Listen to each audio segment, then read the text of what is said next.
চাকৰি এটাৰ প্ৰয়োজন আছিল ছাৰ।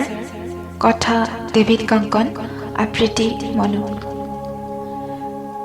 চাকৰি এটাৰ প্ৰয়োজন আছিল ছাৰ।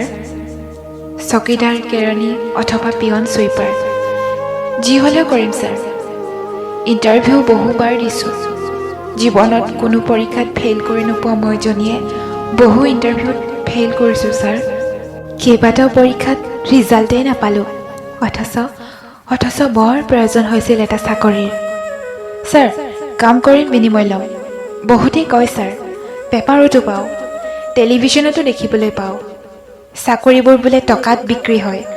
সকলো দেখিও মই কোনোদিন বিশ্বাস কৰা নাই ছাৰ। সেয়েহে চাকৰিৰ বিজ্ঞাপন পালে ভেনা মাখিৰ দৰে পৰোগৈ ছাৰ। ছাৰ, চাকৰি এটাৰ বৰ প্ৰয়োজন হৈছিল। চকীদাৰ, কেৰাণী অথবা পিয়ন, চুইপাৰ যি হ'লেও হ'ব ছাৰ। নাইবা গেট ৰখীয়া দিলেও কৰিম। ব্যৱসায় কৰিবলৈ টকা নাই, লাখ টকাৰ চাকৰি কিনাৰ অকাত নাই। আৰু কি জানে ছাৰ, হাজিৰা কৰিবলৈ একোৱে নাজানো নহয়। সৰুৰে পৰা বেলেগ কাম নিশিকিলোঁ। ভাবিছিলোঁ ভগৱানে দিয়া মগজুটো লৈ কিবা এটা কৰিম, ভালকৈ পঢ়িম, ভাল মানুহ হ'ম, ভাল চাকৰি কৰিম। কিন্তু এই মগজুটো হতাশা নামৰ বস্তুটোৱে আৱৰা ছাৰ। ছাৰ, বৰ প্ৰয়োজন আছিল এটা চাকৰিৰ। ঘৰত বেমাৰী দেউতা, চকুৰে কম দেখা আই, বিয়াৰ বয়স হৈ অহা ভনীজনী। সমাজে মোকেই ধিক্কাৰ দিয়ে ছাৰ।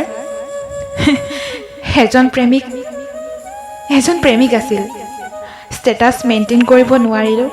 ৰেষ্টুৰেণ্ট, পাৰ্ক, চিনেমা, বিলাসী জীৱন সেইবোৰ আমাৰ অকাতৰ বাহিৰত ছাৰ। সেই গুমঠিখনেই প্ৰিয়। জেপ খুচৰি উলিওৱা 5 টকাত পাই যায় একাপ ফিকা চাহ। স্কুটিৰ প্ৰয়োজন আমাৰো আছে, কিন্তু বিনা চৰ্তে চলি ফুৰা ভৰি দুখন বহুগুণে বিশ্বাসী হৈ পৰিছে ছাৰ। ৰাতি হ'লে বিষায় অলপ, কিন্তু চলি যায়। জোতাযোৰ যেনে তেনে চলি আছে ছাৰ। ভিতৰৰ মোজাযোৰ দেখিলে বুজিব মোৰ ফটা জীৱনৰ কথা। ছাৰ, আৰু নোৱাৰি।